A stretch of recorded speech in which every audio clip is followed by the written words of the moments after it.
ಕರ್ನಾಟಕದ ಇತಿಹಾಸದಲ್ಲಿ ಸ್ವಲ್ಪ ಶಾಂತಿಯಿಂದ ಇರ್ತೀರಾ?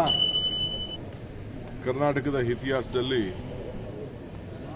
ಇದೊಂದು ಚರಿತ್ರಾತ್ಮಕ ದಿನ.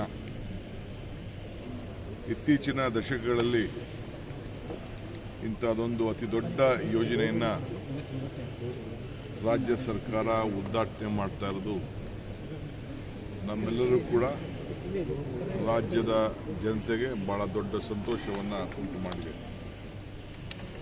ಗೌರಿ ಹಬ್ಬ ಇವತ್ತು ಗಂಗೆ ಪೂಜೆ ಮಾಡ್ತಾ ಇದ್ದೀವಿ. ಭಗೀರಥ ಪ್ರಯತ್ನ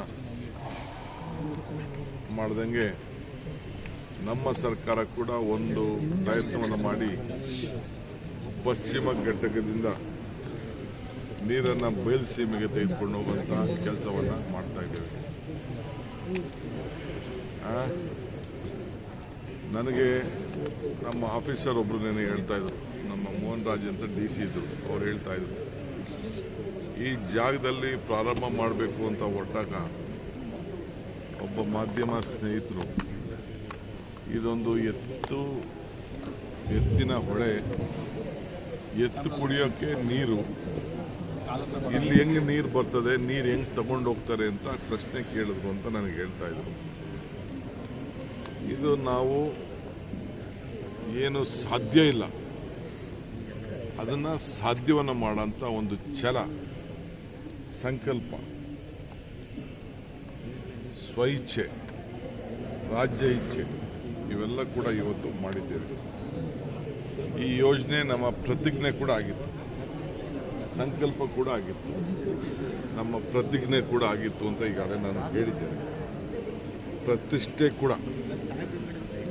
ಈ ಸಂಕಲ್ಪವನ್ನು ಈಡೇರಿಸಲು ಭಾಳ ಜನ ಸಹಕಾರ ಕೊಟ್ಟಿದ್ದಾರೆ.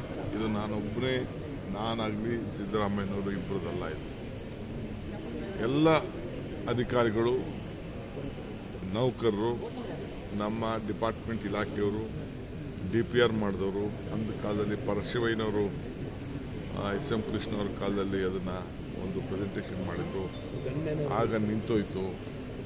ಬೇರೆ ಬೇರೆ ಸರ್ಕಾರಗಳು ಪ್ರಾರಂಭ ಮಾಡಿದ್ರು, ನಿಂತೋಯ್ತು. ಆದರೆ ಸಿದ್ದರಾಮಯ್ಯನವರು ಅದನ್ನು ಒಂದು ದೊಡ್ಡ ತೀರ್ಮಾನ ಮಾಡಿ ವೀರಪ್ಪ ಮೊಯ್ಲಿಯವರು ಭಾಳ ಪುಷ್ ಮಾಡಿದ್ರು, ಅವ್ರಿಗೆ ಇದಾಗಲೇಬೇಕು ಅಂತ. MB ಪಾಟೀಲ್ ಅವರು ಮಂತ್ರಿ ಇದ್ದರು, ಆಗ ಇದು ಪ್ರಾರಂಭ ಆಯಿತು. ಇದು ನನಗೆ ಸಿಕ್ಕಿದ್ದೊಂದು ಭಾಗ್ಯ. ಇದು ನಿಂತೋಗಿತ್ತು, ಮಧ್ಯ ಬೇಕಾದಷ್ಟು ಅಡಚಣೆ ಇತ್ತು. ನಾನು ಇದನ್ನು ಇಂಪ್ಲಿಮೆಂಟ್ ಮಾಡಿಲ್ಲ, ನೀನು ಯಾರು ಇಂಪ್ಲಿಮೆಂಟ್ ಮಾಡೋಕ್ಕಾಗೋದಿಲ್ಲ ಇದನ್ನು ಫೈನಾನ್ಷಿಯಲ್ಗೆ ಅಂತೇಳಿ ಟಾಸ್ಕ್ ಫೋರ್ಸ್ ಮಾಡಿ ಇಲ್ಲಿ ಏನೇನು ಇಕ್ಕಟ್ಟುಗಳಿತ್ತು, ಏನೇನು ಸಮಸ್ಯೆ ಇತ್ತು ಅದನ್ನೆಲ್ಲ ಎದುರಿಸಿ ಫಾರೆಸ್ಟ್ ಇಲಾಖೆ, ಈ ಕೆಲವು ನಮ್ಮ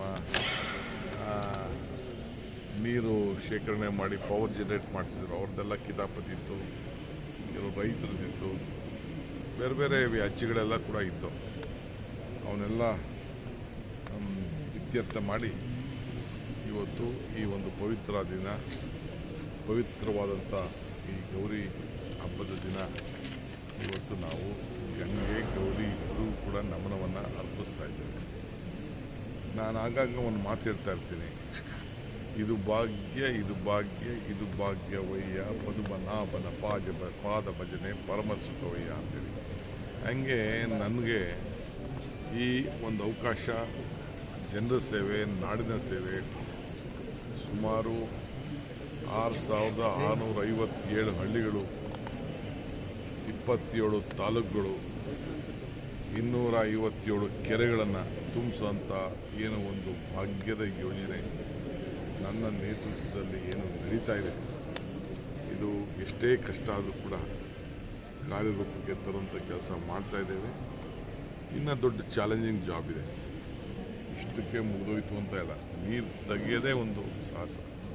ಇದಾದಮೇಲೆ ಫಾರೆಸ್ಟ್ ಡಿಪಾರ್ಟ್ಮೆಂಟ್ ಸ್ವಲ್ಪ ಸಮಸ್ಯೆ ಇದೆ, ಅದನ್ನು ಸರಿ ಮಾಡಿದ್ದೀನಿ.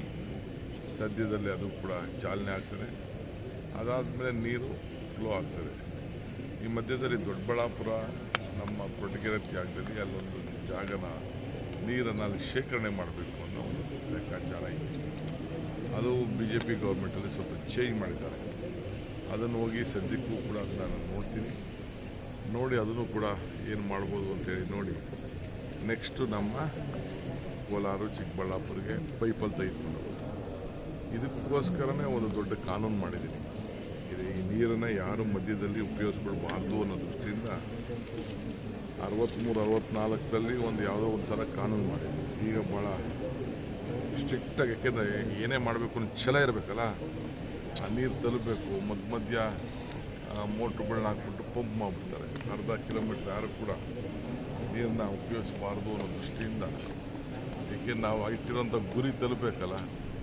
ಗುರಿ ಏನು?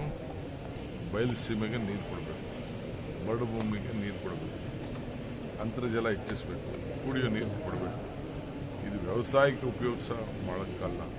ಅಂತರ್ಜಲ ಕೆಲವು ಜಾಗದಲ್ಲಿ ಕೆರೆಗಳ ನೀರು ತುಂಬಿದಾಗ ಹೆಚ್ಚಿಕೊಳ್ತದೆ. ಅದಕ್ಕೆ ನಾವೇನು ಮಾಡೋಕ್ಕಾಗಲ್ಲ.